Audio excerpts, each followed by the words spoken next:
Bienvenue les amis chez moi.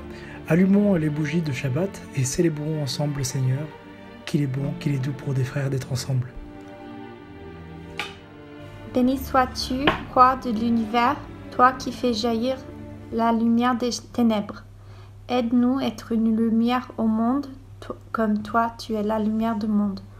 ושמרו בני ישראל את השבת, לעשות את השבת לדורותם ברית עולם.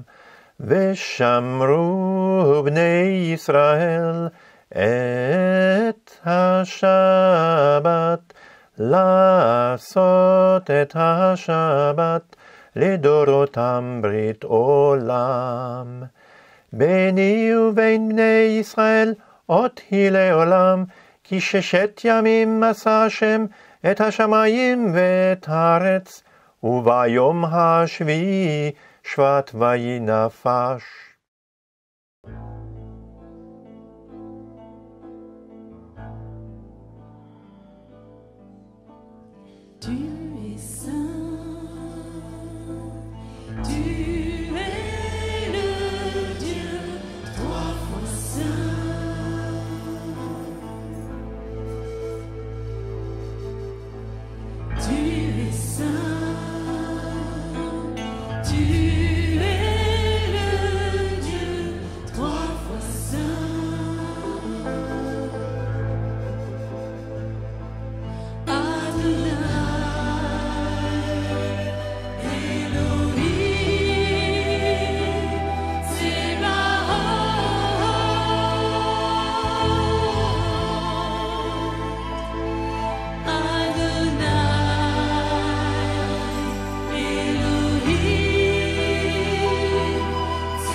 Adonai,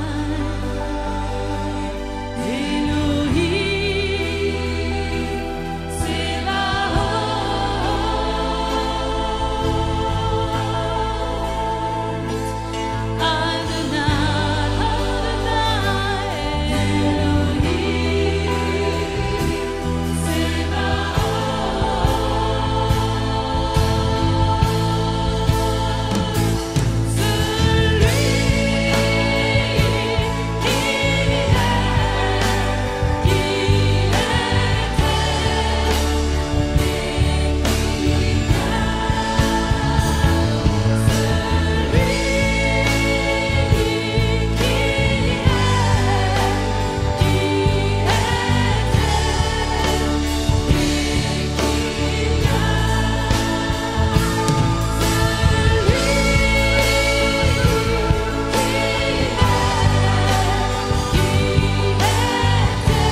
La paracha de Joël. Nassau.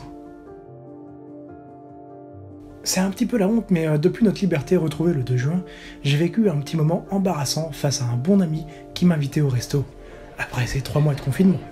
Oh là là, Joël, je suis désolé, ils ont mis du bacon dans mon plat. Ah, ne t'en fais pas. 15 minutes plus tard. Mais tu ne me manges pas du coup ton bacon? T'inquiète, il n'y a personne qui va voir ça. Je ne peux ni confirmer ni infirmer ce qu'il s'est passé juste après. Mais la paracha de cette semaine traite en grande partie des péchés secrets et montre clairement que nous pouvons tenter de fuir Dieu, mais nous ne pouvons pas nous cacher de lui. Israël était saint et Dieu a établi sa maison au cœur du camp du tabernacle. Les défauts physiques et moraux étaient problématiques pour approcher notre Dieu parfait. Dans plusieurs cas, les malades devaient être exclus temporairement du camp jusqu'à ce qu'ils redeviennent purs. Aussi, lorsque les gens ne parvenaient pas à garder les mitzvot, leurs péchés devaient être expiés par des sacrifices offerts au tabernacle. De cette façon, il était possible pour Hachem de rester au milieu d'eux. Mais qu'en est-il de ceux de la communauté qui étaient coupables de péchés dont personne n'était au courant? C'était une période sans smartphone. Qui peut connaître la motivation des cœurs? Dieu voit tout et sait tout. Il a les moyens de révéler une affaire à la lumière du jour par des circonstances qui nous échappent ou même en parlant à la conscience d'une personne. Si un homme était repris par sa conscience et admettait avoir volé les biens d'un autre Israélite, il devait offrir un sacrifice et restaurer la valeur de ce qu'il avait volé, plus 20%. Israël était appelé à être un peuple saint. Et si quelqu'un souhaitait se consacrer à une vie particulièrement sainte pendant un certain temps, il pouvait faire un vœu de naziréa, en vertu duquel il renonçait à certaines des choses les plus agréables de la vie afin de se consacrer à Dieu, comme le vin ou les shawarma made in Tel Aviv. Samson, dont il était question dans la Haftara qui était en Juge 13, et aussi Samuel, ont été tous deux des naziréens toute leur vie. Mais ces deux héros historiques n'ont pas vécu à Nazareth et ils n'étaient pas nazaréens. Oui, on peut souvent faire l'erreur. Nazaréen est très probablement un jeu de mots parce que selon Ésaïe 11.1, le Messie doit être Hanetzer, un rameau sortant du tronc d'Ésaïe, un rejeton naissant de ses racines. C'est donc un beau clin d'œil que notre Machia doit vivre dans une ville avec un nom similaire, lui qui vient de la tribu de Juda et de la lignée du roi David. Pour expier le péché, toutes les approches de Dieu dans le passé devaient passer par des instruments sanctifiés et ordonnés par Dieu, le tabernacle, les prêtres, les sacrifices, etc. Mais toutes ces institutions se sont avérées imparfaites et temporaires. Mais voici la bonne nouvelle pour Israël et les nations. Le Machia ben David, c'est lui le Saint de Dieu. Il a une vie totalement sanctifiée, dévouée à faire la volonté du Père Céleste. Personne ne peut lui ôter sa vie, car il la donne de lui-même. Il a le pouvoir de la donner et il a le pouvoir de la reprendre. Il sera obéissant jusqu'à la mort et même au-delà. Vous aimez cette manière fun et rapide de lire la paracha en moins d'1 minute? Retrouvez chacune des BD de la paracha de Joël en ligne. Pour cela, il suffit de nous chercher sur Facebook, de liker la page, et voici quand même un petit code QR au cas où. Merci de nous suivre, merci pour votre like et à bientôt. Un grand merci à Joël pour le retour très personnel que tu nous as fait sur la paracha de la semaine passée, la paracha Nassau. Alors ce soir, nous continuons dans le livre des Nombres, le livre de Bamidbar, avec un récit plus narratif et l'évocation des premiers murmures des Israélites dans le désert, tandis qu'ils disposaient en réalité de tout, protégés qu'ils étaient par la grâce de Dieu. Alors le parcours des Israélites dans le désert est finalement un peu fait de haut et de bas, à l'image d'un cheminement spirituel encore en construction pour un peuple qui finalement vient seulement de sortir de l'esclavage. La perspective du monde à venir n'a pas encore pris le dessus sur le souvenir encore assez frais, si je puis dire, des conditions jugées confortables de vie dans le péché et dans l'esclavage en Égypte. Le nom de notre paracha, pour une fois, ne commence pas directement par les premiers mots du texte, mais seulement au verset 2 par l'expression « Beha aletocha » qui signifie « quand tu disposeras ».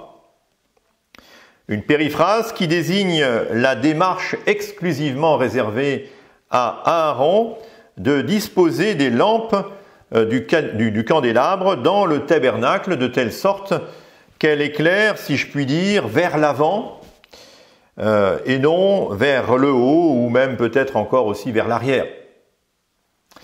La disposition des lampes a évidemment son importance.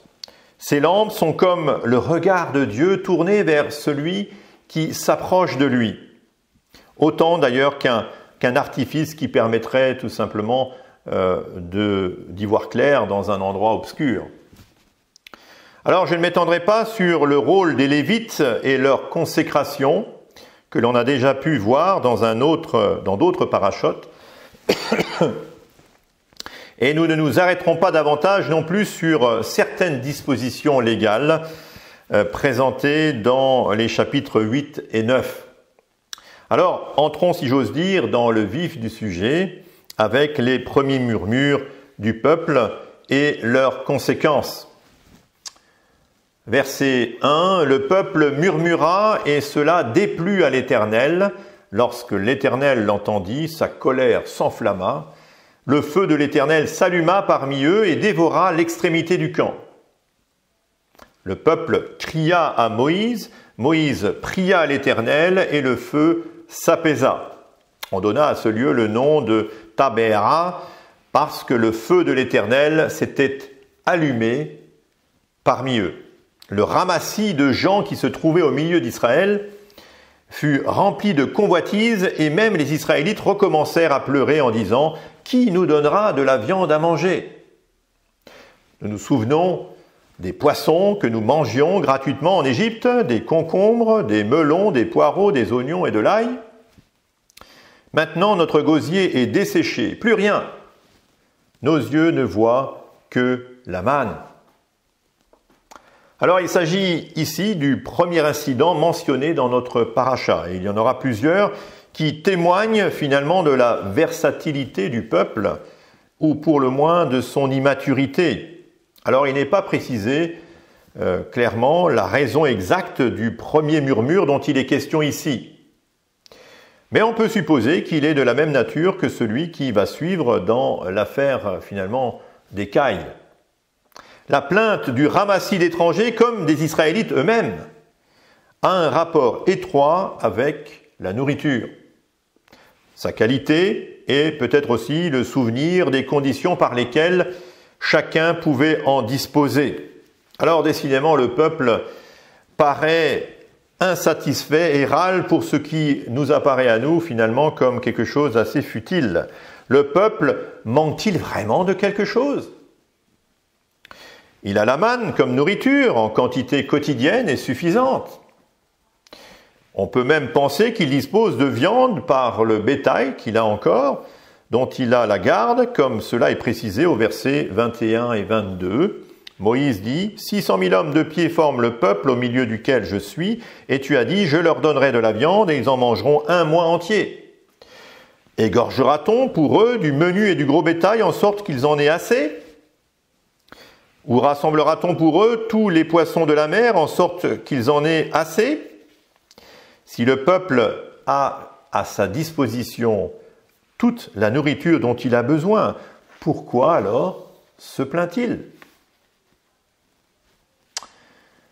Le peuple n'est pas, comme on va le voir dans la suite du passage, le problème, n'est pas, comme on va le voir, un problème de quantité ou même de qualité, mais un problème de soumission à Dieu.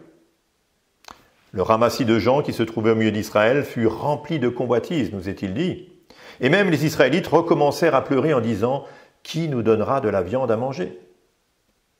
Et certains traduisent même la convoitise dont il est fait mention ici par des désirs charnels coupables. Le peuple en arrive jusqu'à exprimer son dégoût pour la manne donnée quotidiennement par Dieu. Nos yeux ne voient que la manne, nous est-il dit. Il semble bien que le fond du problème est tout simplement le refus de tous ces gens de se soumettre à Dieu et à sa parole. Mais voyons-en le processus. Il murmure, nous est-il dit. En hébreu, comme d'ailleurs en français, murmurer n'est pas forcément un simple bruit de fond inaudible, véhiculant quelque part un peu le mécontentement ou la rancœur que l'on saurait exprimer autrement. Certains commentateurs indiquent que dans notre cas de figure, les Israélites savaient pertinemment ce qui n'allait pas. Et cependant, ils n'osaient pas trop en parler avec Moïse sur le fond comme sur la forme, à savoir leur désir de ne pas se soumettre aux règles alimentaires était ce qui était au cœur de leur pensée. Mais ce qui est sous-jacent à la question de la viande, c'est leur volonté finalement de manger à leur guise, de manger sans limite, et certains même vont jusqu'à dire qu'ils souhaitaient tout simplement s'empiffrer. Au fond, leur désir non seulement n'est pas légitime, mais en plus ils le savent très bien. Leur désir ne représente pas un manque de foi, mais tout simplement un refus de la foi.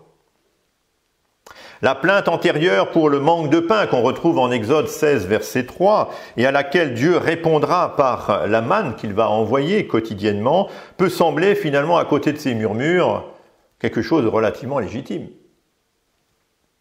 Moïse est certes intervenu une première fois en intercédant en faveur du peuple et en mettant fin au feu de l'Éternel qui avait embrasé l'extrémité du camp. Mais la rébellion gronde et le peuple reste versatile, refusant toujours de se soumettre aux exigences de Dieu. Le peuple veut revenir même en arrière. Il se souvient des plaisirs, des bons repas d'antan en Égypte. Pour être plus honnête, il conviendrait de souligner que le peuple se souvient surtout des plaisirs de la chair, et ce dans tous les sens du terme. La nourriture mangée sans retenue ne sert que de cadre à une débauche qui n'est pas ici mentionnée ouvertement. Le murmure que Moïse a interprété dans un premier temps comme un caprice du peuple, qu'il convenait peut-être de canaliser au mieux en satisfaisant ses appétits, eh bien, il n'en est pas un. Il ne s'agit pas d'un caprice, mais bien plus d'un refus d'accepter ce que Dieu veut pour eux. De nos jours, le murmure ne fait pas plus de bruit qu'hier. Mais il exprime sans doute la même insatisfaction et parfois le désir coupable et conscient de ne pas se soumettre aux exigences de Dieu. Le murmure a ceci de pernicieux qu'il se rumine continuellement. Et contrairement aux apparences, ça n'a rien d'impulsif ou de spontané. S'il n'est pas pris à temps, tel un tremblement de terre, il gronde doucement et avant de se déchaîner brusquement pour devenir incontrôlable. Quel que puisse être le stade de notre propre cheminement spirituel avec Dieu, il peut arriver que nous soyons tentés d'alimenter des murmures contre notre entourage, contre notre conjoint, contre nos enfants, contre nos voisins, contre nos collègues de travail peut-être, et in fine, il s'agit d'un murmure contre Dieu lui-même. Se peut-il que nous nous laissions abuser par les mensonges si reconnaissables presque de l'adversaire, imaginant que l'Égypte que nous avons quittée serait plus profitable et agréable que la communion avec le Seigneur. Ne jetons pas trop vite la pierre aux Israélites qui murmuraient dans le désert. Sans préjuger des solutions de Dieu que nous allons découvrir dans un instant dans ce récit, l'un des remèdes au murmure et à l'insatisfaction, c'est encore de cultiver tout simplement la reconnaissance et le contentement. La reconnaissance et le contentement. La réaction de Moïse peut surprendre. Il se trouve soudainement dans une telle situation qu'il se croit démuni et demande à être déchargé de sa fonction de conducteur du peuple d'Israël.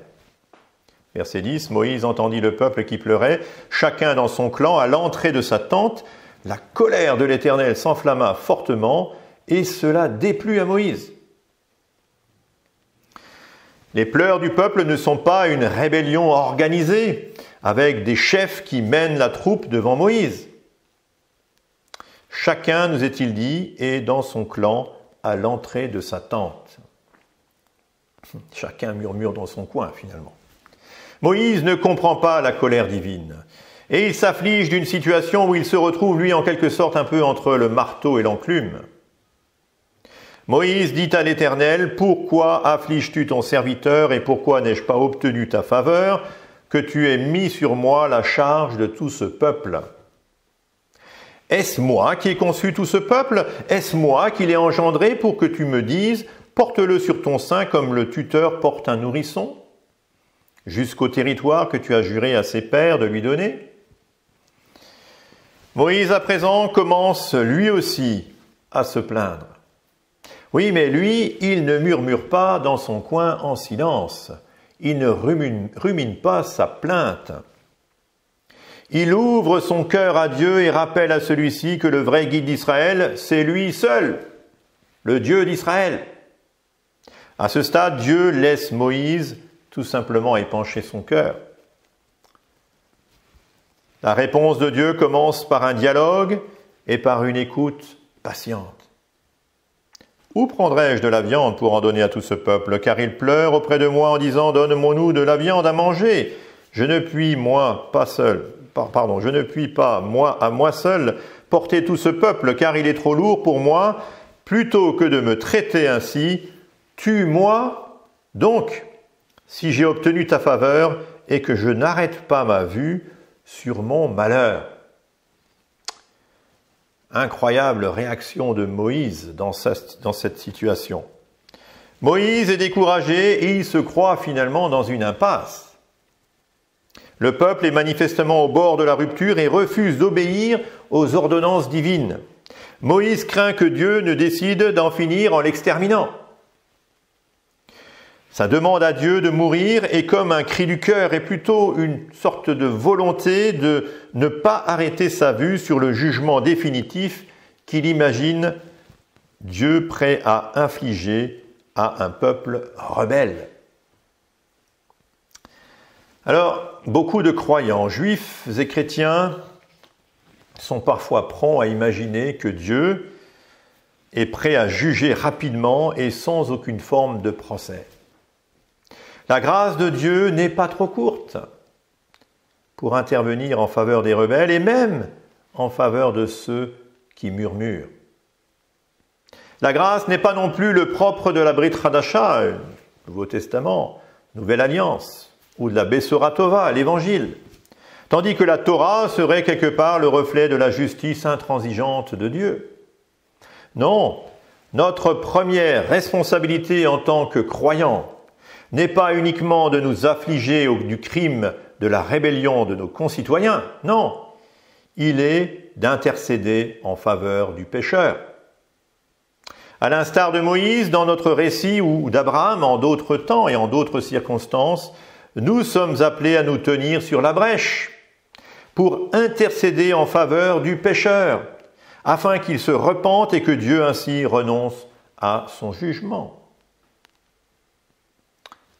Dans le cas présent, la réponse de Dieu sera finalement en deux temps. Nous pouvons peut-être d'ailleurs nous étonner que Dieu réponde simultanément à deux problèmes qui en apparence ont l'air distincts. La situation de Moïse et celle du peuple ne sont pas du même ordre. Verset 16, « L'Éternel dit à Moïse, rassemble auprès de moi 70 des anciens d'Israël, de ceux que tu connais, comme anciens et officiers du peuple, amène-les à la tente de la rencontre et qu'ils s'y tiennent debout avec toi. Je descendrai et là je te parlerai, je prendrai de l'esprit qui est sur toi et je le mettrai sur eux, afin qu'ils portent avec toi la charge du peuple et que tu ne la portes pas toi seul. » Certains commentaires soulignent que les personnes convoquées n'étaient pas celles désignées comme anciens à l'époque de leur sortie d'Égypte, quand Moïse est allé à la rencontre des anciens d'Israël avant que débute toute cette histoire. Mais bon, rien n'est moins sûr à ce sujet. Cette équipe est cependant appelé à aider Moïse dans sa tâche pour juger le peuple, et pour juger le peuple de la même manière que Moïse. On peut s'interroger sur le sens de l'expression de l'esprit qui est sur Moïse et qui est donné aux 70.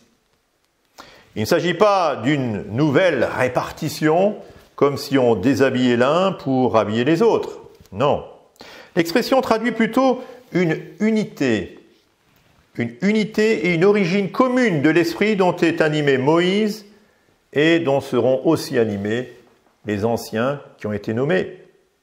Les anciens comme Moïse partageront le même fardeau et dans le même esprit. Là, il s'agit de la première réponse de Dieu au problème auquel il fait face.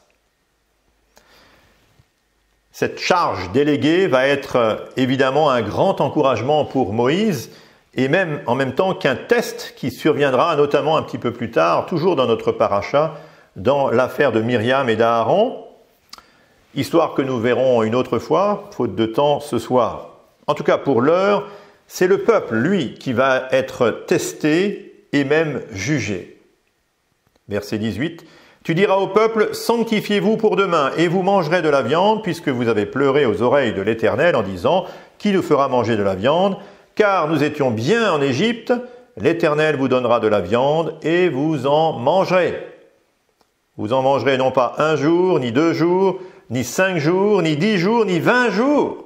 Non, mais 1 mois entier, jusqu'à ce qu'elle vous sorte par les narines et qu'elle vous soit indigeste, parce que vous avez méprisé l'Éternel qui est au milieu de vous, et parce que vous avez pleuré devant lui en disant « Pourquoi donc sommes-nous sortis d'Égypte ?»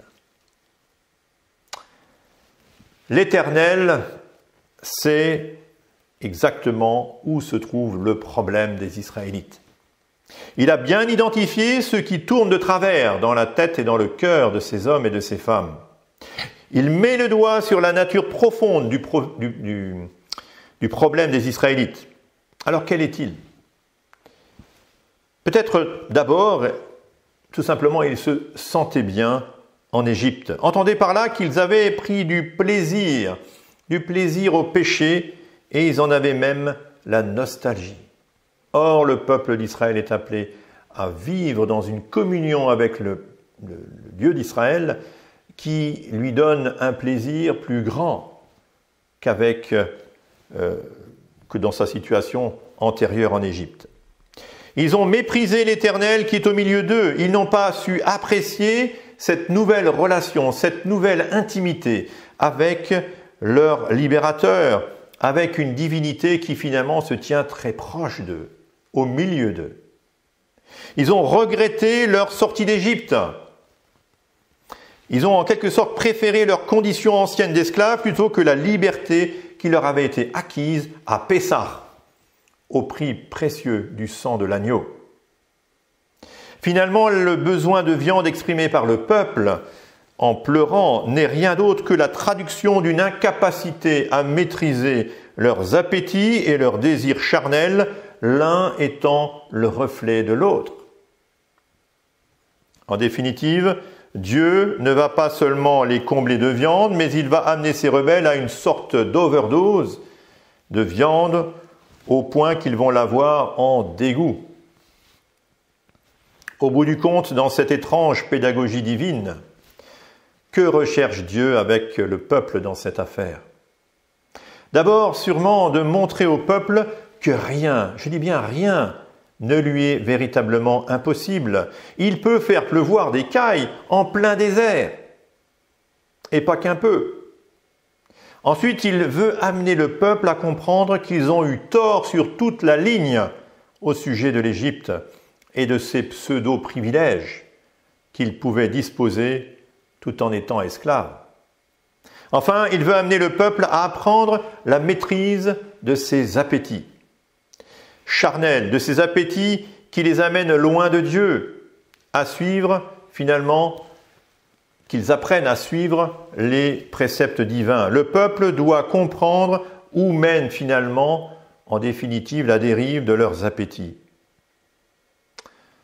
Alors il nous faut conclure, et je crains un peu que l'on s'arrête un peu au milieu du gué. Ne croyons pas les murmures du peuple comme le fait de gens immatures et d'un âge révolu. Dieu a jugé les incrédules et il le fera encore. Mais la grâce de Dieu, oui, la grâce de Dieu n'est pas trop courte pour secourir celui ou celle qui revient à lui et qui, par une teshuva sincère, s'approche de celui qui nous a rachetés au prix du sang versé du Mashiach Yeshua. Aujourd'hui comme hier, il nous faut un avocat qui plaide notre cause devant le Seigneur. Moïse l'a été pour Israël, comme une figure prophétique et même une figure messianique. Il annonçait la venue d'un autre qui, comme lui, serait prêt à mourir pour le salut du peuple. Et il est venu en la personne de Yeshua. Que celui qui a des oreilles pour entendre comprenne le message prophétique de la Torah. Shabbat Shalom.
Yevarech Adonai ve'yismerecha Yair Adonai panav elecha v'chuneka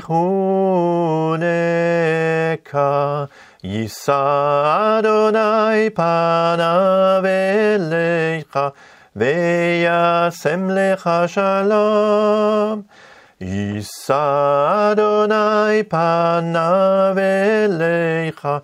Ve'yasem lecha shalom. Merci encore à tous, chers amis, d'avoir passé ce temps avec nous ensemble. Merci d'avoir été si nombreux pour ces derniers offices de Shabbat. Pour être mis au courant des prochaines vidéos, merci à nouveau déjà de vous abonner, puis aussi même de cliquer sur la petite cloche qui vous permettra de recevoir les notifications de nos nouvelles vidéos. On se retrouve bientôt, que le Seigneur vous bénisse. Shabbat Shalom.